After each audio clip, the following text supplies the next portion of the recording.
Hello, I am today going to be going through how to build a skeleton for a custom character and working on good practices on how to lay your skeleton out to maximize deformation, as well as building a skeleton that will work for a variety of things, meaning bringing it into, let's say, a motion capture system or an AR, application or a game engine.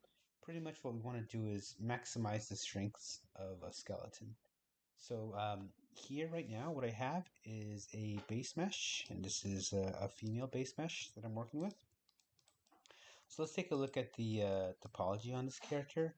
I definitely really love the way the flow of the mesh is on this because I feel like it allows me to really focus on making sure I get the proper deformation, especially in areas where the character will be deforming, especially like under the armpit, the elbow, the wrist, as well as the fingers, and as well as kind of like where like the legs are at, making sure I get really good deformation, the ankles, the feet, etc. So let's say this is a model we got from the modeling team, and we want to go ahead and start rigging this character up.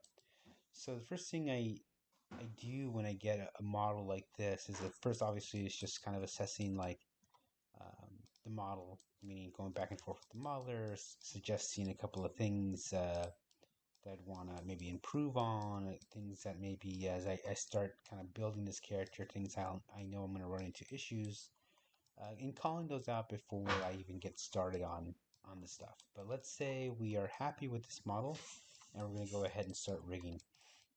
So first thing I do is pretty much since I build tons of different rigs, I have a way of kind of laying out skeletons. Now, typically what people do when they're building their skeletons that I've seen is usually they'll start off with kind of positioning a bone where they think the character needs to be bent, right? Something like this. Let's go ahead and just kind of remove that.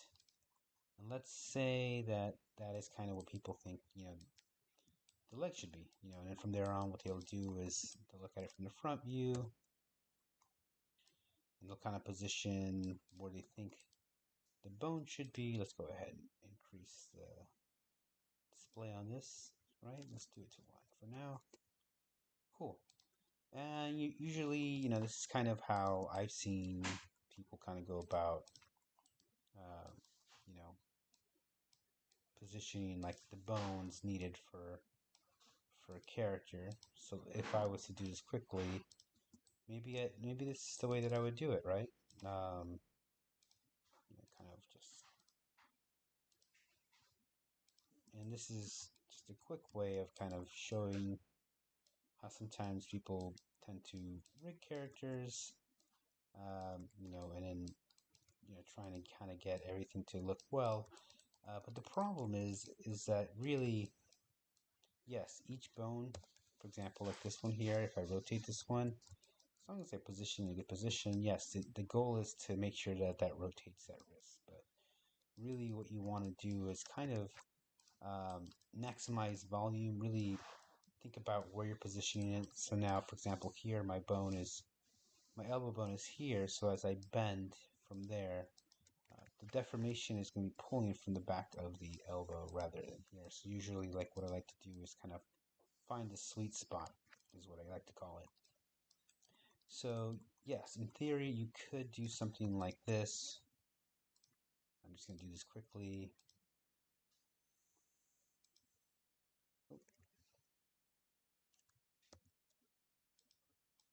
Okay, let's go ahead, go back to mirror joints.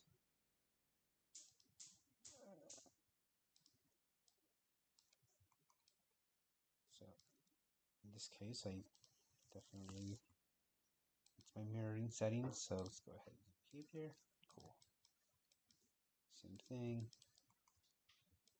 And let's just say, I'm doing this very quickly just to kind of show um, maybe how sometimes certain people build rigs is to kind of go in and start making, positioning where they think the bone is at, right? And I know I didn't do the fingers, but let's just pretend that that is what we want, right?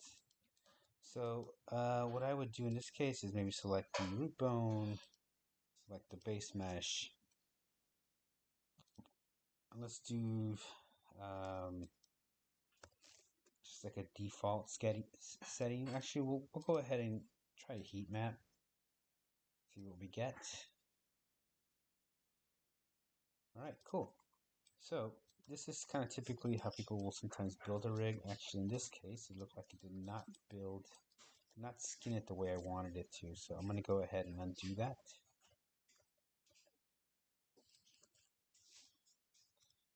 And I'm going to select the base mesh, select this, select the hierarchy.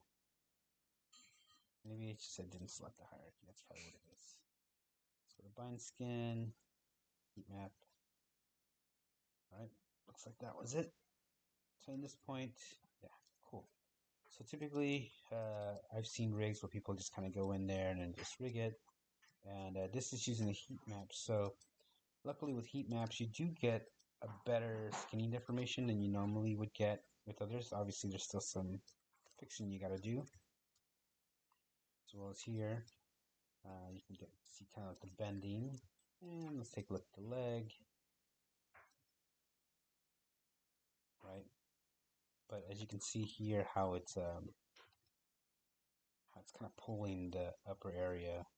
Now, I've seen a lot of this stuff in certain applications. Maybe sometimes it works because you kind of just get like a soft fall off, but really the purpose of this video is to kind of showcase how to build a proper rig. So I'm going to go ahead and delete that skeleton and start off fresh. So usually what I like to do when I'm building a rig is first start off with kind of positioning of the bones. Where am I going to place the bones, right? In this case, what I usually do is I start off with like a sphere and I bring it close to where and I also pay attention to like anatomy, kind of where things are positioned, but I kind of place it towards the shoulder where I think it's going to be bending, right, somewhere around here. And the reason I use like spheres is really just to kind of find that happy medium with like positioning. So as you can see here, if I was to rotate this, it would still maintain the volume and fall off. So as I rotate it, that curvature around the top of the shoulder to the bottom would still hold up really well. So what I do in my workflow when I'm starting to build a rig is I kind of go through the process of building kind of bones, spheres where I think the bones will be. This kind of helps me with understanding where I think I should put the actual bone at. So as you can see here, kind of something along the lines there.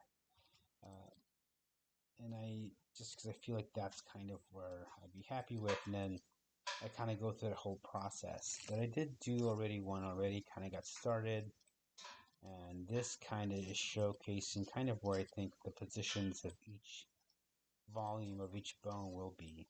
Now, one thing to consider is here the feet are kind of at a slightly angle. I would prefer them to be a little straight, but we're going to try to pretend that that is straight going directly. You can see the shoulder, elbow, as well as the hands. In this case, with a lot of like mocap systems or AR systems or game engines, typically the end result is that they want you to give it the character in a T pose. Just because that's how it attaches itself to either control rigs or to motion capture data or to an AR system like a lens and stuff like that. So it's usually the end result will be a T-pose. But typically I've seen people, modelers give me kind of characters in the relaxed pose because this is usually how they work. Relaxed pose is usually intended so as they're making the clothing, you can droop kind of nicely. It allows the character to be in a relaxed pose so as it starts to kind of move, the deformation and volume kind of gets distributed. So what we're working with here is a character that's traditionally for most likely like a modeling for for production, maybe movies and stuff like that. Not necessarily for like motion capture, but at the end, what we can do is once we've positioned our character and skinned our character, we can set that character up to a T pose. And what I mean by a T pose is the feet are looking facing forward, straight. The arms are across in a T pose. On the upper view, the arms are straight, as well as the fingers. So then, when it comes to retargeting, you'll be able to attach the character really well. So now that I've kind of started off with already kind of positioning some stuff, I can kind of go ahead and kind of start, you know, working with what I have. So right now, what I'm going to do is I'm going to go ahead and just kind of display the pivot points of all the objects. This kind of helps me get started. Now, this is a very just quick and dirty positioning. I can tell you what we'll do first right now is kind of start with maybe the leg. So in this case, this is the hip. I'm going to hide that. This is kind of where I think the leg is at. So what I'm going to do is I'm going to go ahead and hide the geometry. I'm going to go into skeleton, create bones, and I'm going to hold down V. If not, you can hit this little icon here, and I'm going to snap it to these pivot points based off of where I position the geometry of the spheres. So as you can see there, it's kind of where I think it's at. And then when I look at it from the left view, I probably would take this bone here and then duplicate it and then position that here. Let's go ahead and turn that snap off and parent it there. So this is positioned okay, but really I think I'd want to go a little bit lower. Sometimes certain characters will have shoes or you want the distribution of the volume to be there. So in this case, I would probably just, move it down a little bit more. Now, this is what I mentioned about the leg being at a certain angle. We'll address that later, but let's take a look at kind of where our positions are at. So this is where I think the ankle is in a good position, meaning that if I was to rotate this bone at any angle, it still kind of maintains the volume. Sometimes people will shift it back a little bit, so as it rotates from here, you're not getting a lot of volume distributions. I kind of feel like averaging them out that way helps. Let's take a look at here. Same thing with here. I think that will allow me to maintain volume, but sometimes people will slightly move it a little bit more this way, so then it keeps the front of it a little bit more not so soft. It keeps it kind of more hard edge, whereas the back kind of is where the softness, the majority of the volume kind of goes. Let's take a look at here. The reason why I positioned this one here is because when you look at the scale and as I rotate, it still holds the curvature of the glutes here, so it allows it to kind of still maintain that volume. So I kind of find that to be like a really good medium. So right now I'm pretty happy with kind of the position of that. So first thing I want to do is kind of figure out what I would do in this case. Let's say the modeler's already kind of completed the model and there's no ways to change it. You kind of have to work with what you have. You could address it this way. Other things you could do in the rig would be slightly angle it like this way, right? And this would kind of give you a nice little position. But let's first, right now, let's go ahead and rotate this. So there is a script I use called a Comet Joint Orient. You can download this on the Comet Joints, Comet scripts online.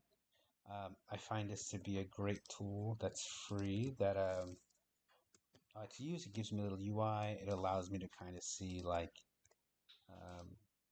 quickly the axes. These are kind of front axes, side axes. Since we did build the character, you can see like the X going down, X going down. Here, X is going down, but as here, it's going across and across. So you can imagine if I selected all of these and rotated them, you're getting this weird behavior that you're not going to want. Now, typically when you're building control rigs, you're going to want to have everything kind of have one axis, and that axis is kind of the so when I grab one axis, see how it bends it back, bends it forward. You're getting kind of like the correct position of everything. With like motion capture or other kind or game engines, typically they don't pay attention to the local rotation. Sometimes it's kind of like a global. So let's say that's this is my global right here, the axes, or this one's in a different position.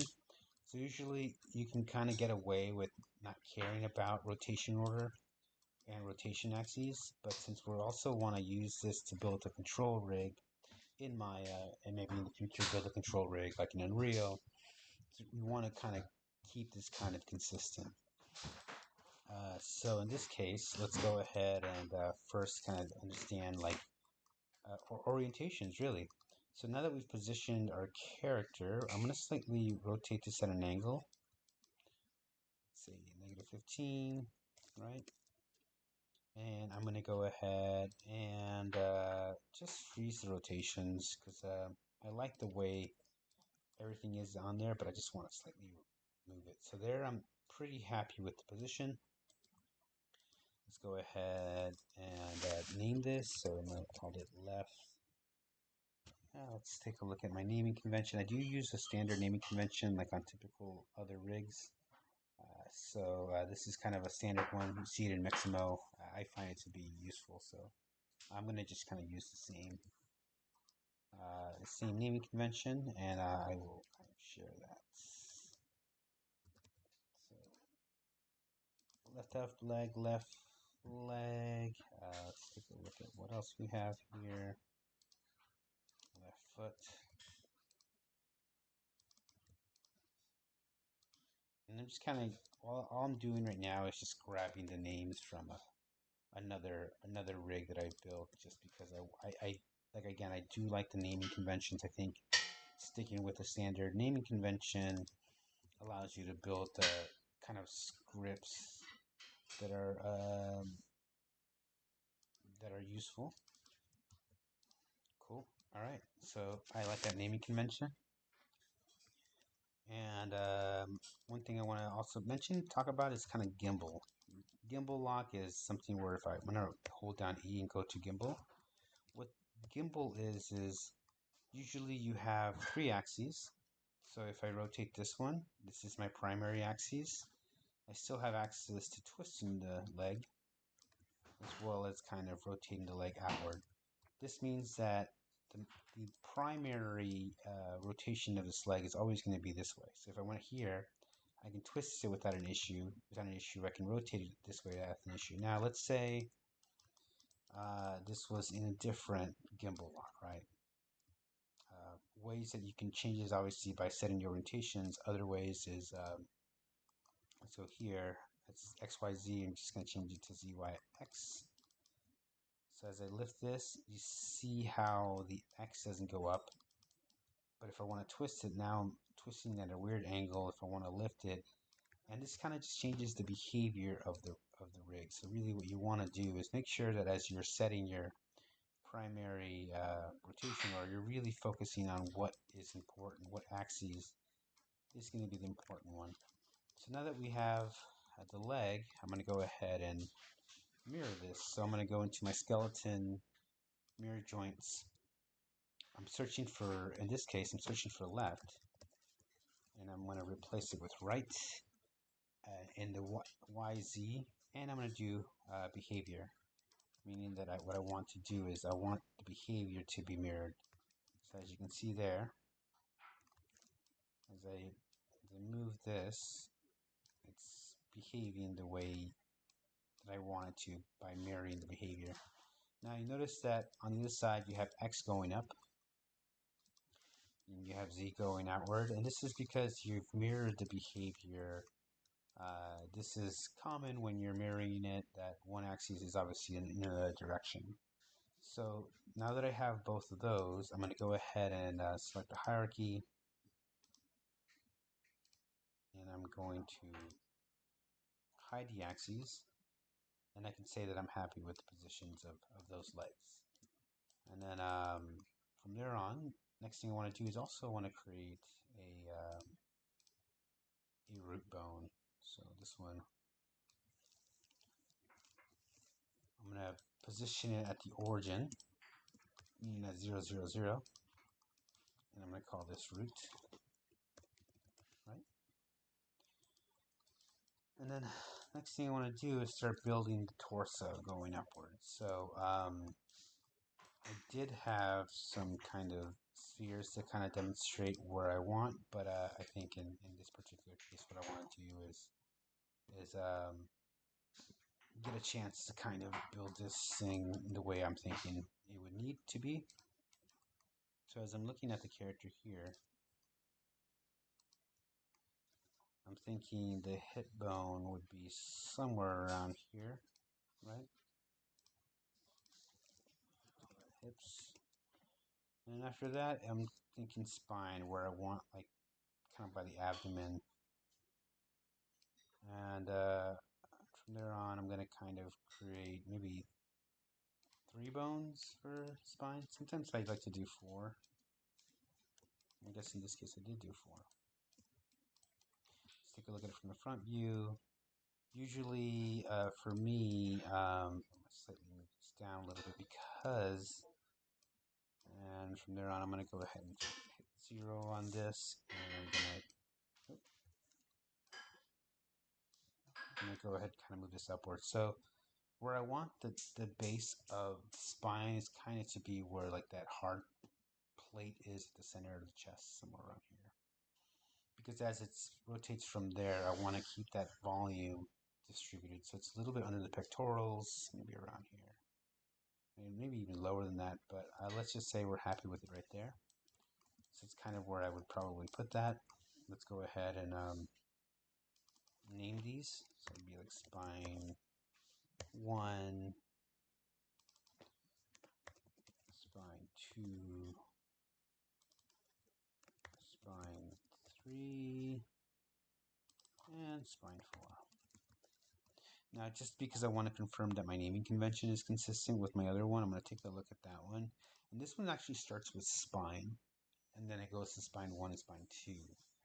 And that's pretty common, so I'm just going to kind of follow that because it is common with a lot. I think if you're using some of the tool sets in Maya or some tool sets in other systems, it does actually like that there's a bone there. And what I mean by that is when you use the HIK and you define a skeleton, it likes to find a bone called spine. So in this case, let's see, if I was to delete that and just kind of go from here, how would that look? I mean, that's fine. I think the one thing is when it comes to building an IK spline, maybe I might want to have it. So let's really try to take a deep dive here. So really, if we rotate this, right? Let's rotate this in world because we haven't oriented it. What we're looking at is behavior. Now, the curvature is nice, but let's say we remove that one, moved it up a little bit from here, and then did the same thing. I feel like that feels a lot better for me. So I'm going to stick with that for now, and then if I have any issues, I will go from there. And then here, this is where I have the pelvic bone. So as I rotate from here, I'd imagine like here where the pelvic bones are on the left-hand side is kind of where the volume is at. So now that I have that there, I'm going to go ahead and turn on my axes and select kind of like the angle that I want. So just because I did this one, I really want to pay attention to, so that's my up axis, meaning that this is always up, meaning Z forward, so this is down. So I'm actually happy with how this looks right here. So now that that's there, usually I keep the hip in world as well as the root. So I'm going to go ahead and parent these things together. Grab this one and this one, parent those into the hip. And then select the hierarchy and then remove, hide all the axes. So far right now, what I have is skeleton like this, which I feel pretty happy with, right? And next thing I want to do is start working on the upper body. So maybe I'll start off with like the head. Usually, as the spine goes there, you kind of have bone back here on the back of your head, and then let's say that's where the head's at, and then going up. So what I've seen typically is sometimes people use one bone, usually for this is kind of what I'll see a lot of times with like maybe AR kit or mocap data. It doesn't really have multiple neck bones, and that should be fine. I think if you were to want to maybe get a little bit more deformation, you could add a second root bone, a second neck bone. So let's go ahead and just for now, we're going to go ahead and insert one. So there is a recall a insert root bone. There you go, insert bone. Add it kind of right here, right? And then open that up. Call this neck. Go to the next one. Call this neck 1. Call this one head. And this one head. And that way. Just confirm again. I'm looking at my old name connection. Actually, it's underscore. So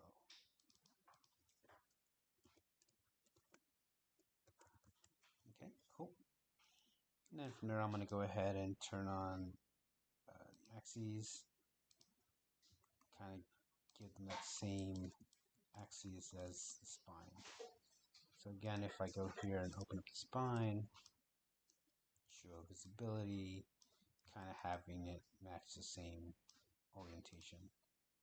So I'm going to go ahead and grab this, put this under here,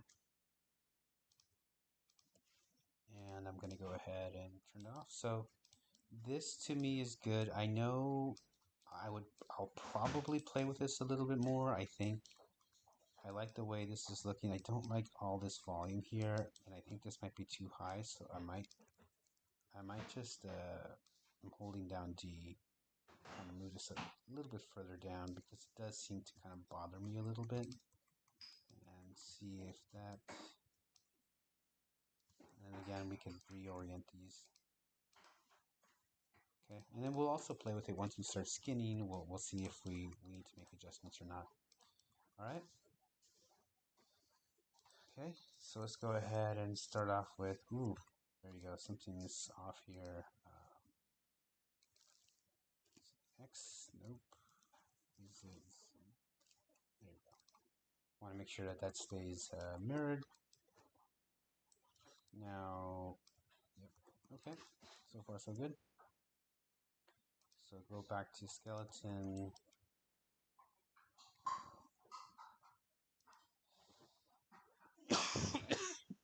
And what I'm doing right now is just kind of starting off with like a flat position. I'm going to go ahead and turn this on. Take a look at what we have going on here. Now, the axes that I seem to like for the shoulder is kind of around there.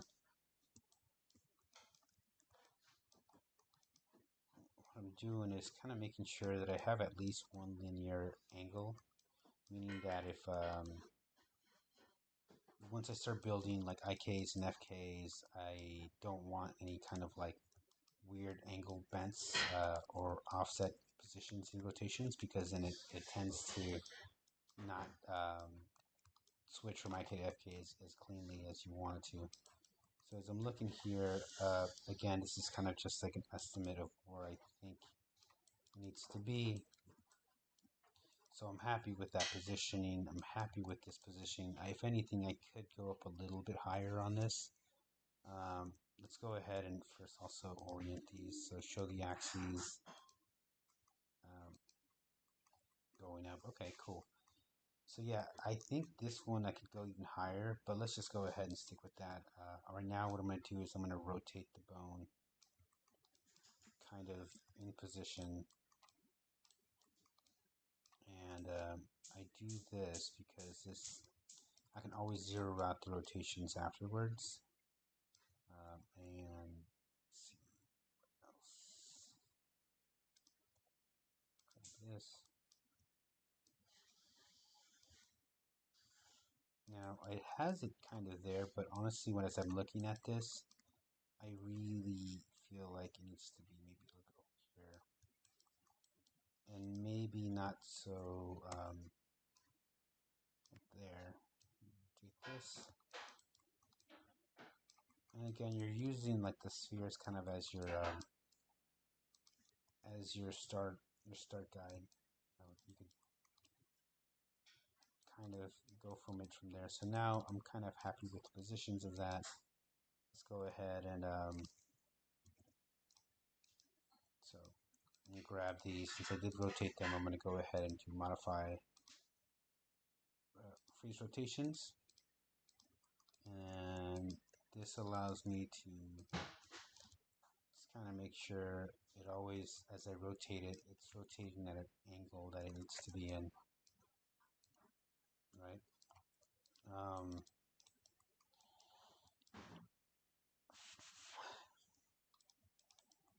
right, so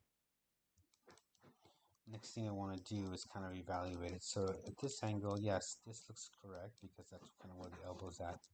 This one, since the model kind of has this rotated a little bit, I might do that. Or I might just kind of do, grab both of these and slightly rotate them like that. So the fall off isn't too bad, and I'm going to grab both of these and then freeze transformations.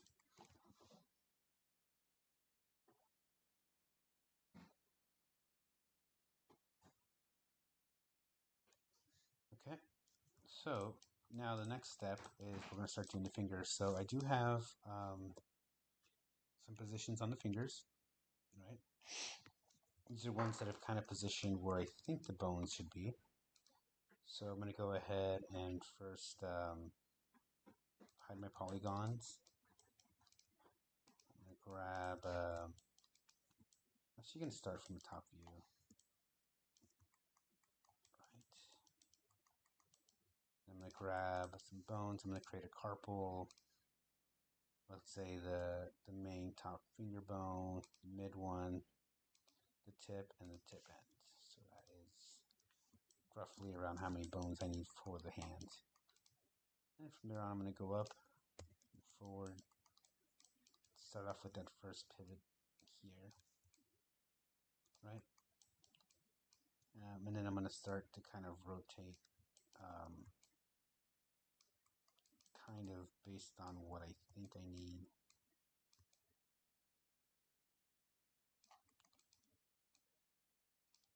And the reason I'm doing this is because I really want to maintain kind of like a master axis, like making sure like the axes, no matter what I do, it's always kind of not crooked. The fingers aren't broken. They're always kind of respecting a certain position. As I'm going down, I'm noticing that, yeah, that one maybe. I'm using scale as well.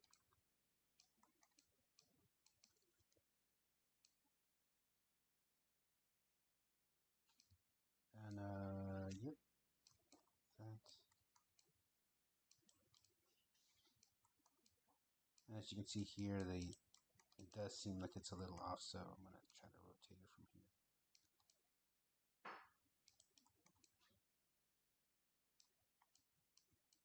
here. And we'll take a look at how it looks like.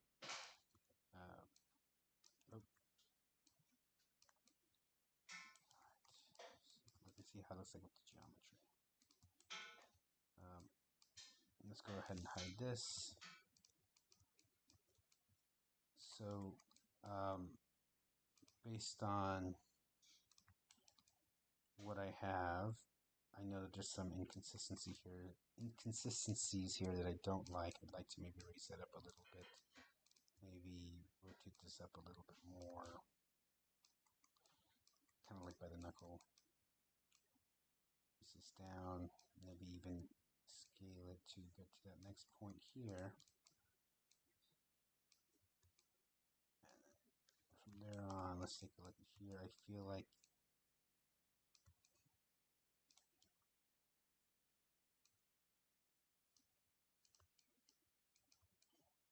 something like that works for me. Again, what we'll do is when we start our skinning phase, we'll probably make adjustments just to make sure the volume is solid, right? Cool. So I'm going to go ahead and duplicate that.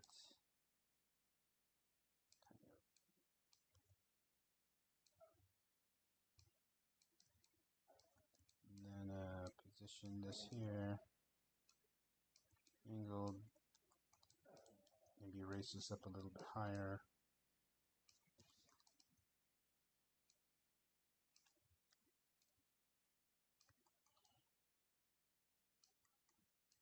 And again, you can take a look at where you positioned the spheres at originally to help with volume, just in case you want to use that. Right now I'm kind of just, I guess, just kind of freestyling this to kind of get what I think I want. So yeah, let's hide the this. So, and again, typically I think if I was to build this for like a mocap rig or highly production rig, I would really want to make sure that I'd have access to the modeler and kind of discuss like, hey, I'd like to see, maybe characters' fingers look a lot more straight and positioned. Or I just kind of, go under myself after I position all the bones and then straighten all the fingers. So it's up to you when you do that part of the production. But I will leave it to you as you go from there.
And this is kind of where I position the thumb.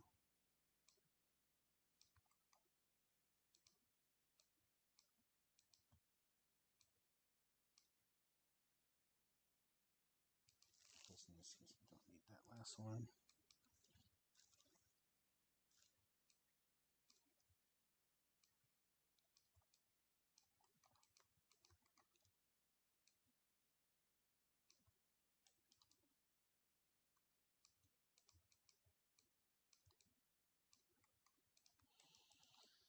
All right, so I think that works for me. Again, like I mentioned, we'll probably make some adjustments as we go through the next phase, which is the skinning phase, but I'm happy with what we have. So let's go ahead and start kind of naming those bones. I want to say it's like left hand, pinky, right? Let me confirm. It left hand pinky. It starts off with 1, but since we're using the carpals, I'm going to start off with left pinky, left hand, pinky 1, 2, 3. The ones at the end are usually the end bones. I don't think I have any here. Yeah, so usually I would either do 4, even though those never get skinned. It's intended for orientation purposes, or we can call them end, so I can do something like that, and that's fine. So next one, left hand, ring,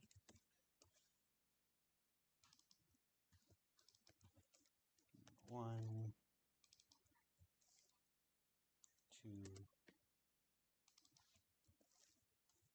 3,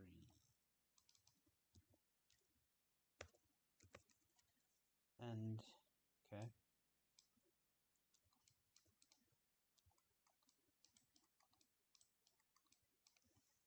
Next one,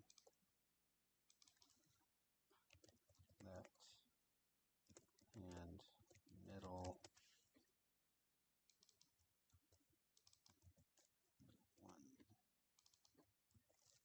2, 3, and end. Index,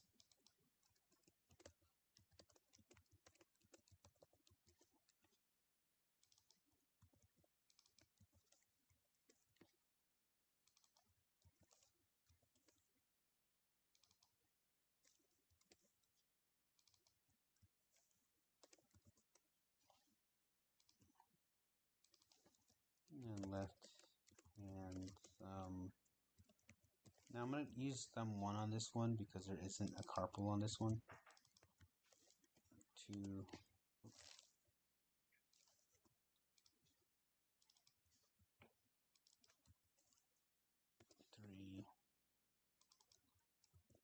and then end.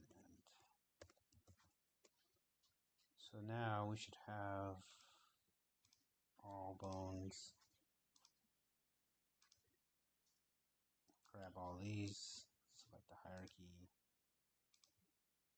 showcase the orientations. Again, for now, I'm happy with where they're at, but obviously I've rotated stuff, I've scaled stuff. I'm going to go ahead and freeze scale and rotations so they get set back to 0.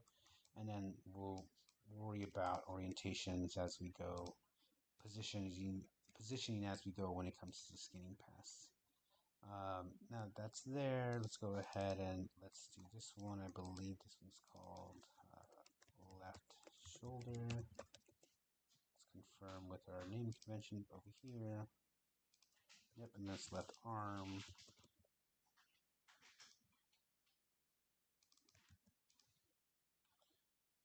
Naming convention back here. Left forearm.